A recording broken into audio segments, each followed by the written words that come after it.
بہت سارے نشے لوگوں کو لگے ہوئے ہوتے ہیں. ہر آدمی کوئی نہ کوئی نشہ کرتا ہے. کوئی دولت کا کرتا ہے, کوئی شہرت کا کرتا ہے, کوئی اپنی تعریف کا نشہ کرتا ہے. دو چار لوگوں سے تعریف سن کے مطمئن ہو جاتا ہے. ناراض تو نہیں ہو گیا اس جملے سے؟ آپ کرتے ہیں لوگ دولت کا نشہ بھی. یہ جب نقصان ہوتا ہے تو بندے بیمار نہیں ہو جاتے؟ پیسے ڈوب جاتے ہیں تو لوگ بیمار نہیں ہو جاتے؟ تو اس کا مطلب یہ ہوتا ہے کہ نشہ ٹوٹ گیا ہے. اب بہک ہوئے ہیں نا تھوڑے سے تو کانپتے ہیں, تڑپتے ہیں, پریشان. نشہ ہی اسی طرح ہی کرتا ہے نا, نہیں ملتا تو پریشان ہوتا ہے. یہ سارے نشے ہیں. اب مانتے نہیں اس بات کو, تسلیم نہیں کرتے, کیونکہ تسلیم کرنا بڑا مشکل کام ہے. اس کے لیے تو بڑی ساری چیزیں جو ہیں وہ دبوچ کے اور بڑی سارے رستے پھلانگ کے آنا پڑتا ہے, تو بڑا مشکل ہے ماننا, ورنہ کرتے ہیں ہم. ہمارا مزاج ہے. یہ گھومنے پھرنے کا, دنیا دیکھنے کا بھی ایک نشہ ہے. یہ بہت ساری باتیں کرنے کا بھی ایک نشہ ہے. گپ شپ کا بھی ایک نشہ ہے. دو چار لوگوں کی جب تک پگڑیاں نہ کھول لیں, بعض لوگوں کو نیند نہیں آتی. یہ غیبت کا, چغلی کا, بددیانتی کا یہ بھی ایک نشہ ہے. اس پر ملا رومی رحمۃ اللہ نے بڑا کلام لکھا ہے. وہ کہتے ہیں مانگ کے کھانے کا بھی نشہ ہے. مانگ کے کھانے کا بھی نشہ ہے. وہ کہتے ہیں کہ ایک بھیک مانگنے والی خاتون تھی, تو بادشاہ کے پاس بھیک مانگنے آئی, تو بادشاہ کو پسند آ گئی, اس نے شادی کر لی. اب اس کو عادت تھی بھیک مانگ کے کھانے کی, تو وہ کنیزوں سے کہا کرتی تھی کہ فٹافٹ نہ روٹی لے کے آیا کرو, میں 2-3 دفعہ مانگوں تو پھر لایا کرو. چونکہ ایک نشہ ہے نا, تو میں مانگوں 2-4 دفعہ تو پھر. تو انسان بہت سارے نشے کرتا ہے, یہ مانتا نہیں. یہ موبائل, یہ فیس بک, یہ سارے نشے ہی ہیں. اپنی فوٹو لگا لینا, سارا دن اسی کو دیکھتے رہنا. اور بڑے بڑے سیانے بندے, بڑے وزادار لوگ ہیں, لیکن وہ بھی سنجیدگی کے قائل نہیں, اس طرح کے نشوں کا شکار ہیں. یہ سارے نشے ہیں جو ہم نے پال لیے. ہمارے صوفیاء, ہمارے بزرگ فرماتے ہیں کہ تم اس طرح کرو, اگر سارے نشوں سے بچنا چاہتے ہو تو سجدے کا نشہ شروع کرو. سجدے کا نشہ شروع کرو. یہ نا اقبال کہتے ہیں, آپ بات کو سمجھیں, عطار ہو, رومی ہو, رازی ہو, غزالی ہو, کچھ ہاتھ نہیں آتا بے آہ سحر گاہی. کہتے بہت بڑا صوفی ہو جیسے فرید الدین عطار تھے, بہت بڑا تصوف کا امام ہو جیسے امام غزالی تھے, بہت بڑا تفسیر کا استاد ہو جیسے امام رازی ہو. عطار ہو, رومی ہو, رازی ہو, غزالی ہو, پر کچھ ہاتھ نہیں آتا بے آہ سحر گاہی. اگر سویرے اٹھ کے روتا نہیں نا اللہ کی بارگاہ میں, اگر تہجد نہیں نہ پڑھتا, تو کچھ ہاتھ نہیں آتا بے آہ سحر گاہی. پھر اس کو کوئی چیز نصیب. میری بات کی سمجھ آ رہی ہے آپ حضرات؟ جب تک آپ سویرے نہیں اٹھتے, آپ اللہ اللہ نہیں کرتے, آپ کو نوافل کا چسکا نہیں, عبادت کا مزہ نہیں. فرمایا میری عبادت کرو, میں نے تمہیں پیدا کیا ہے. ہم لوگوں کے نشے, مختلف نشے, بڑا عجیب رنگ ہے. محفل کی صدارت کرنے والے بڑے پیر صاحب, بڑے القابات, بیچ میں سے بندہ تلاش کرنے سے بھی نہیں مل رہا, اتنے بڑے لقب ہیں اس کے. لیکن وہ سج سنور کے 2.5 گھنٹے بیٹھا رہا محفل میں, اور نماز کا وقت آیا تو اس نے مختصر سی پڑھی, وہ نکل گیا. ہلکے سے سجدے کیے. اتنا بڑا عشق رسول, نعت خواں, ہو کیا بات ہے. اور عشق رسول کا بہت بڑا پیغامبر, بہت بڑا مبلغ, اور بیچارہ سمجھ ہی نہیں سکا کہ اللہ کے رسول نے فرمایا تو نماز پڑھ, میری آنکھیں ٹھنڈی ہو جائیں گی. تو یہ نشے کے عادی تو ہیں, پر حقیقت کے قائل. یہ بس ٹھیک ہے, خوابوں کی دنیا میں لوگ زندہ ہیں, پر جن کو یہ جو نشہ تھا نا عبادت کا, یہ میرے رسول پاک کی چاہت ہے, یہ میرے نبی کریم علیہ السلام کی. آپ دیکھیں نا, حضور مہینوں جا کے غار حرا میں بیٹھتے تھے. کیا وہاں تبلیغ کرتے تھے؟ کوئی کتاب لکھتے تھے؟ رسول کریم علیہ السلام مہینہ رہتے غار حرا میں. کوئی نہ مجھے دیکھے, کوئی نہ مجھے ملے, حضور یہاں کیا ہے؟ فرمایا میں اپنے رب کی عبادت کروں گا. نبی کریم علیہ السلام نے سجدوں کے ساتھ پتھروں اور پہاڑوں کو آباد کر دیا, سجدوں کے ساتھ. آپ کا سجدہ آپ کو بہت ساری چیزوں سے چھڑا لیتا ہے, یہ بہت ساری جگہوں سے جھکنے سے بچا لیتا ہے. شاہ عبدالعزیز دباغ رحمۃ اللہ تعالی علیہ اپنے مریدوں سے فرمایا کرتے تھے کہ اگر تم پکے نمازی بن جاؤ نا, تہجد گزار ہو جاؤ, تو میرے پاس آنا جانا چھوڑ دینا. عرض کی حضور کیوں؟ فرمایا میں تمہارے اور رب رسول کے راستے میں رکاوٹ نہیں بننا چاہتا, اور میرا مقصود ہے تمہیں وہاں تک پہنچانا. جب پہنچ گئے تو پھر میری ضرورت ختم ہو گئی. ہاں کبھی وسوسہ آئے، شک پیدا ہو، تکلیف ہو تو آنا، ورنہ میں نہیں چاہتا کہ میں رکاوٹ بنا رہا ہوں. اس مالک کو راضی کرو. میرے رسول پاک علیہ وسلم نے فرمایا بندہ اللہ کے سب سے قریب اس وقت ہوتا ہے جب وہ سجدے کی حالت میں ہوتا ہے. کس کے قریب ہوتا ہے؟ اللہ کے سب سے قریب ہوتا ہے. وہ بڑا نیڑے ہے رب کے، اس لیے کہ وہ حالت سجدہ میں. وہ جب سجدے کرتا ہے نا، اس کی بارگاہ میں جب جھک جاتا ہے. آپ ذرا سجدے کی کیفیت دیکھیں نا، زبان بھی یہاں ہے، آنکھ بھی یہاں ہے، کان بھی، عقل بھی ساری، اس نے سارا کچھ رکھ دیا سجدے میں. آپ وہ کبھی پیچھے جائیں تو دیہاتوں میں کہا جاتا تھا ناک سے نکیرے نکالو، بہت بڑی سزا ہوتی تھی نا، ناک سے نکیرے نکالو، بڑی سزا ہوتی تھی. تو اس نے کہا مالک مجھے کسی نے کہا نہیں، پر دیکھنا میں نے رکھ دی ساری عقل سجدے میں، اور رکھ کے کہا کیا سبحان ربی یا اللہ، اللہ میں پست ہوں تو اعلیٰ ہے، اللہ تو میرا رب ہے اور تو سب سے اعلیٰ. اتنا، اور فرمایا جب یہ اس کیفیت میں ہوتا ہے تو پھر یہ اپنے رب کے قریب ہوتا ہے. کثرت عبادت، نوافل. صلاح الدین ایوبی، ایک بزرگ سے ملاقات ہو گئی، بیت المقدس پر قبضہ تھا عیسائیوں کا. تو صلاح الدین بڑے پریشان تھے. وہ بابا جی کہنے لگے پتر کیا ہوا؟ کہنے لگے حضور پتہ چلا ہے دشمن کے 2 بحری بیڑے اسلحہ لے کے آ رہے ہیں. مسلمان پہلے ہی کمزور ہیں، اور اب اگر 2 بحری بیڑے اور آ گئے تو حضور مسئلہ بن جائے گا. تو میں پریشان ہوں کہ کس طرح یہ کم مسئلے والی ہماری فوج ہے کیسے مقابلہ کرے گی. تو بابا جی کہنے لگے پتر اس طرح کرنا، آج رات تو بھی دعا کرنا اور میں بھی کروں گا. آپ ناراض نہ ہونا، ہم تو پیروں والے ہیں، ہم تو پیروں کے نوکر غلام ہیں، ہمارا تو گزارا ہی نہیں، ہمیں تو ملتا ہے سارا کچھ وہاں سے. پر میرا سوال یہ ہے کہ تعویذ لینے جاتے ہو نفل کیوں نہیں پڑھتے؟ رات اللہ اللہ کیوں نہیں کرتے؟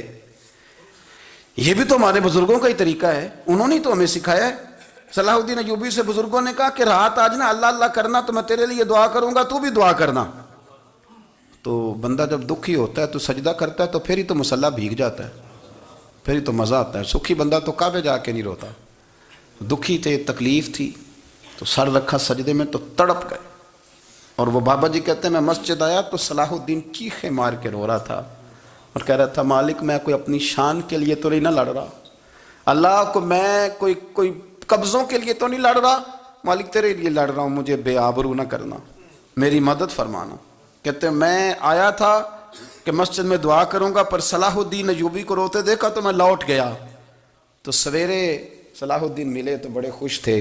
میں نے کہا پتر کیا ہوا؟ کہنے لگے حضور وہ بحری بیڑے 2 آ رہے تھے نا اسلحہ لے کے، دونوں ڈوب گئے پانی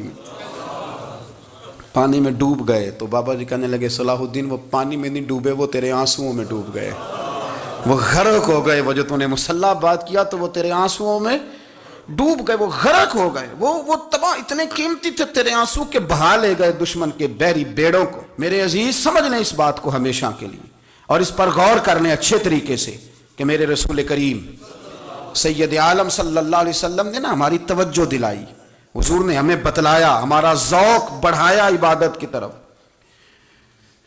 ایک صحابی تھے حضرت ابو فاطمہ رضی اللہ تعالیٰ عنہ، یہ ترمذی شریف کی حدیث ہے. نبی پاک علیہ السلام نے فرمایا ابو فاطمہ قیامت کے دن مجھ سے جلدی ملنا چاہتے ہو کہ دیر کے ساتھ؟ تو کہنے لگے حضور کون ہوگا جو دیر سے ملنا چاہے گا؟ اعلیٰ حضرت فرماتے ہیں جان دے دی وعد آئے اور نقد اپنا دام ہو ہی جائے گا.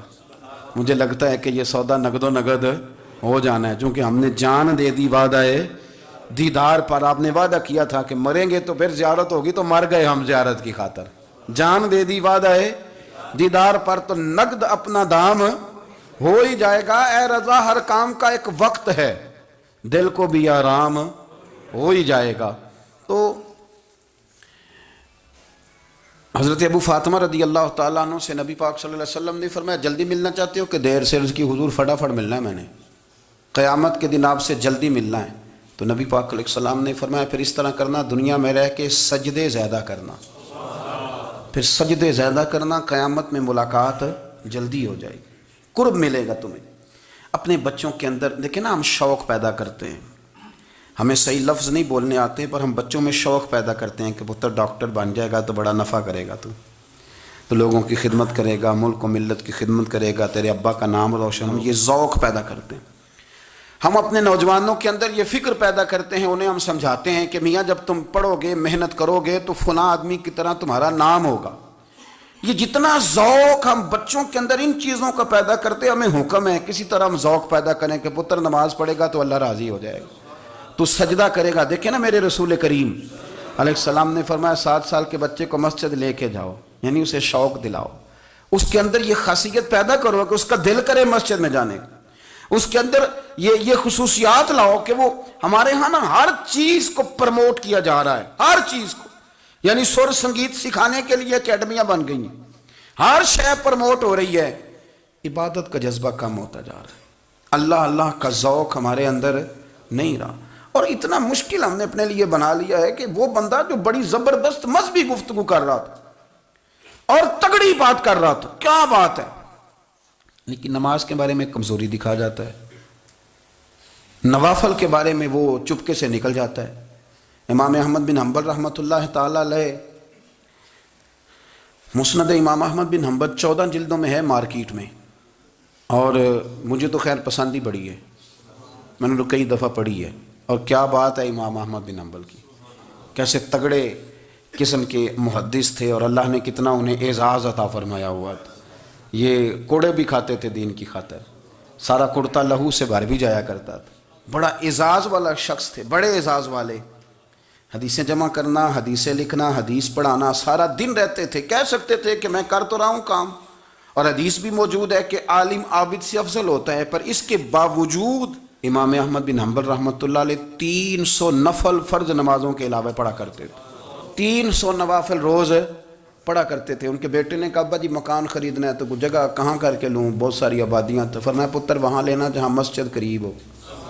میرے رسول کریم سید عالم صلی اللہ علیہ وسلم اتنا پسند کرتے مسجد کو، اتنا پسند کرتے نماز کو، کہ رسول کریم صلی اللہ علیہ وسلم تہجد کی نماز بھی پڑھتے، پھر حضور فجر کی نماز بھی پڑھتے، نبی پاک وتر کو الگ کر کے پڑھتے، عشاء کے ساتھ نہیں پڑھتے۔ یہ تو ہم اس لیے اجازت دی ہمارے بزرگوں نے کہ بعد میں اٹھے گا کون علیحدہ وتر پڑھنے کے لیے، عشاء کے ساتھ پڑھ لے، وتر پڑھتے، تہجد پڑھتے، فجر پڑھتے، اشراق پڑھتے، چاشت پڑھتے، پھر مغرب کی نماز کے بعد 6 رکعت اوابین پڑھتے، پھر رات کو صلاۃ اللیل پڑھتے۔ سیدہ عائشہ صدیقہ کہتی ہیں زمانہ سو جاتا اور میرے رسول مصلی بچھا کے کھڑے ہو جاتے، او یار کھیتی باڑی کر کے نہیں، محنت مزدوری کر کے نہیں۔ جناب عائشہ کہتی ہیں میں یہ بھی دیکھتی کہ حضور ایک آیت شروع کرتے تو ساری رات اسی کو پڑھتے، اور میری نظر جاتی تو قدم مبارک پہ ورم آ جاتا، یار نماز پڑھ پڑھ کے اتنی مشقت کر کے، اتنی جد و جہد کر کے ورم آ گیا، یا رسول اللہ اتنی محنت کیوں کرتے ہو؟ فرمایا افلا اکون عبدا شکورا، کیا میں اپنے رب کا شکر گزار بندہ نہ بنوں؟ حضرت مولا علی شیر خدا کرم اللہ تعالی وجہہ الکریم کے زمانے میں روم کے بادشاہ نے کہا یار یہ مسلمانوں کا پتہ تو کرو، یہ آخر کیوں اتنے زیادہ مجاہد ہیں؟ اس زمانے میں جاسوس بھیجنے کا مزاج تھا، اب تو جاسوس پکڑا جاتا ہے، اب تو جاسوس، اور جاسوسی کا شوق ویسے آج بھی ہے۔ عرض کروں تھوڑی سی بات اس عنوان سے، پتہ کیا ہمارا مسئلہ ہے؟ ہم جہاں جاتے ہیں نا وہاں تھوڑی خوشبو سونگنے کی کوشش کرتے ہیں، وہ کیا ہے تو یہ کیا ہے تو ادھر کیا ہے تو تھوڑا سا ادھر کیا ہے۔ میرے رسول پاک پڑھیے درود شریف، سارے پڑھیے ذرا زور سے، صلی اللہ تعالی۔ نبی پاک علیہ السلام نے فرمایا جاسوسی نہ کرنا ورنہ تم بندوں کو خراب کر دو گے، اور فرمایا اس طرح نہ ہو کہ تم کسی کے آپ کھول نہ نکلو تو تمہارے پہلے کھول جائیں۔ چھوڑیں، مطلب آپ کس چکر میں پڑے ہوئے ہیں، اتنی زیادہ توجہ کرنے کی کیا ضرورت ہے؟ نے کام سے کام رکھیں، اس میں بندہ تھوڑا سا نا آسان رہتا ہے۔ یہ جو بہت زیادہ ٹٹولنے والے لوگ ہوتے ہیں نا وہ بیچارے پھر عمر ٹٹولتے ہی گزار دیتے ہیں، اس لیے کہ مزاج ہی بہت پکا ہے، بوری کا منہ کھول کے اندر تک ہاتھ ڈالنا، تو پھر کئی دفعہ سامنے سے بچھو بھی لڑ جاتا ہے، خرابی ہوتی ہے۔ تو جاسوسی کی جاتی تھی، اس نے بھی جاسوس بھیجے، کیونکہ قبیلوں کے لوگ تھے، کچھ مسلم کچھ کافر، پہچانے نہیں جاتے تھے لوگ، تو کچھ لوگ اس نے بھیجے، انہوں نے آ کے نا تحقیق کی کہ آخر ماجرا کیا ہے۔ تو واپس جا کے انہوں نے رپورٹ دی نا روم کے بادشاہ کو، اس رپورٹ کا ایک جملہ بڑا شاندار ہے، وہ کہنے لگا بادشاہ ہمیں مسلمانوں کی کوئی سمجھ نہیں آئی، ہمیں کوئی سمجھ نہیں آئی۔ انہوں نے کہا بھی کیوں نہیں سمجھ آئی؟ کہنے لگے یار عجیب بندے ہیں، جب رات مصلے پہ بیٹھتے ہیں تو یوں لگتا ہے ان کا دنیا سے رشتہ ہی کوئی نہیں، کوئی کسی کو نہیں جانتا، کوئی اپنے دکھ سنا کے رو رہا ہے، وہ اپنی بات کر کے رو رہا ہے، لگتا ہے کہ ان کا کوئی رشتہ ہے ہی نہیں جب مصلے پہ بیٹھتے ہیں. اور فرمایا جب سویرے یہ جہاد کرنے نکلتے ہیں تو لگتا ہے ان سے زیادہ دلیر ہی کوئی نہیں. حالانکہ جو مسلوں پہ رونے دھونے کے لوگ ہوتے ہیں وہ کئی دفعہ جہاد میں کام نہیں کرتے، لیکن عجیب لوگ ہیں کہ رات کے راہب ہیں، دن کے مجاہد ہیں. کوئی سمجھ نہیں. ان لوگوں نے مصلی آباد کر کے رکھا، تلاوتیں ان کا ذوق رہی، منزل روز پڑھنا، اسباق پڑھنا، وظائف پڑھنا، یہ ان کا ذوق رہا. اعلیٰ حضرت بریلوی رحمت اللہ نے 1000 کتاب لکھی ہے، لیکن الوظیفۃ الکریمہ کے نام سے جو وہ صبح و شام وظائف پڑھتے تھے وہ الگ انہوں نے ان کو بیان کیا، پابندی کے ساتھ اپنی اللہ اللہ کرتے تھے. شیخ شہاب الدین سہروردی رحمت اللہ علیہ اس پر ایک بندے نے اعتراض کیا. اس نے کہا جی آپ کس قسم کے صوفی ہیں، مرید بیٹھے ہیں اور آپ وہاں نفل پڑھ رہے ہیں. یہ بھی بڑا مسئلہ ہوتا ہے نا، جو بندہ ملنے آتا ہے وہ اپنے ٹائم کے حساب سے آتا ہے، اور پھر اس کا یہ بھی خیال ہوتا ہے کہ پیر صاحب جو ہیں وہ چونکہ درویش ہیں تو نہ انہیں روٹی کھانی چاہیے نہ سونا چاہیے، چونکہ وہ درویش ہیں، اور ہم چونکہ درویشوں کے ماننے والے ہیں لہذا ہمارا یہ طریقہ ہونا چاہیے کہ جیسے ہم کہیں درویش ویسے ہی کر جائے. حالانکہ جس کو آپ درویش کہیں گے آپ اس کی مانیں گے، آپ منوائیں گے نہیں. شیخ شہاب الدین پر لوگوں نے اعتراض کی، حضور لوگ ملنے آئے ہیں، زیارت کرنے آئے ہیں، یہ بندے دعا کرانے آئے ہیں، اللہ اللہ کرانے آئے اور آپ نفل پڑھ رہے ہیں. کیا جملہ ہے، کیا حسن ہے، کیا خوبصورتی ہے. فرمانے لگے رب رسول سے مانگنے کے لیے مصلی بچھایا ہے، اگر وہاں سے مانگوں گا نہیں تو تمہیں دوں گا کیا؟ پہلے مجھے کچھ لے تو لینے دو، اگر میرے پلے کچھ ہے ہوگی تو آگے دوں گا نا. تو میں مانگنے گیا تھا کہ یا اللہ دے، تیرے بندے لینے آئے ہیں، دے تو میں کچھ لوں گا تو آگے دوں گا نا. لیکن ہمارا یہ سٹیٹس، یہ مزاج، یہ شعور نہیں ہے. گپیں، کہانیاں، گفتگو، خطابت، واز، کیا بات. لیکن اگر کچھ کرنے کا کام ہو تو وہ نہیں ہم سے ہوتا. میرے نبی کریم علیہ الصلوۃ والسلام نے مصلی سے دل لگانے کا درس دیا، حضور نے توجہ دلائی. صحابہ اس ذوق کے حامل لوگ تھے، وہ کوشش کرتے. ایک جگہ پہ ہم بیٹھے تھے تو وہاں ایک صاحب آئے اور انہوں نے آتے ہی کہا کہ مہربانی کریں ذرا مجھے مصلی دے دیں، میرے نہ کچھ نفل رہ گئے. تو میں نے وضو کر لیا تو کوئی مصلی مل جائے. مصلی انہیں دے دیا گیا، وہ مصلی لے کے چلے گئے. تو پیچھے ایک صاحب نے تبصرہ کیا، کہنے نے کتنا ریاکار بندہ ہے، لوگوں کو دکھا رہا ہے کہ میں نفل پڑھتا ہوں، ہے کوئی بات کرنے والی. میں نے اسے کہا، میں نے کہا تو مہربانی کرنا، اس طرح کی ریاکاری تو بھی کر، پکڑ مصلی اور جا تو بھی تھوڑی ریاکاری کر کے آ، اٹھ ذرا شکر کر. کوئی یہ ریاکار بھی ملا ہے، کوئی نفل پڑھ کے ریاکاری کر رہا ہے. اللہ کا میں کہتا ہوں کو پڑھے تو صحیح نہ، یار یہ کوئی دور ہے نفل پڑھنے کا؟ اس میں تو لوگوں کا مزاج ہی نہیں، طبیعت ہی نہیں. میں نے کہا چل مہربانی کر یہ لے مصلی اور تو بھی جا تھوڑی سی یا کر یا ریاکاری کرو تو صحیح نا. مزاج ہی نہیں، ذوق. جمعے کی نماز پڑھ کے یوں دنیا بھاگتی ہے، او ہو پتہ نہیں کون سی پیچھے آگ تھی جو بجھائی جائے گی. اور آج تک لوگ مسئلہ پوچھ رہے ہیں کہ جمعے کی بعد والی سنتیں کتنی ہوتی ہیں. میں نے کہا کتنے سال ہو گئے جمعہ پڑھتے، کتنے سال ہو گئے، ابھی تک سنتوں کا نہیں پتا. ابھی تک نے علم کے پہلے کتنی رکھتے ہیں اور بعد میں کتنی رکھتے ہیں. فجر کی سنتیں کب پڑھنی چاہیے، سنو فجر کی سنتوں کے بارے میں. میرے رسول کریم سید عالم صلی اللہ تعالیٰ علیہ وسلم سے ایک صحابی نے پوچھا تھا، حضور میری فجر کی سنتیں رہ گئیں یا رہ جاتی ہیں تو حکم کیا ہے؟ کیا انداز ہے حضور کا. بخاری مسلم کے لفظ سنو.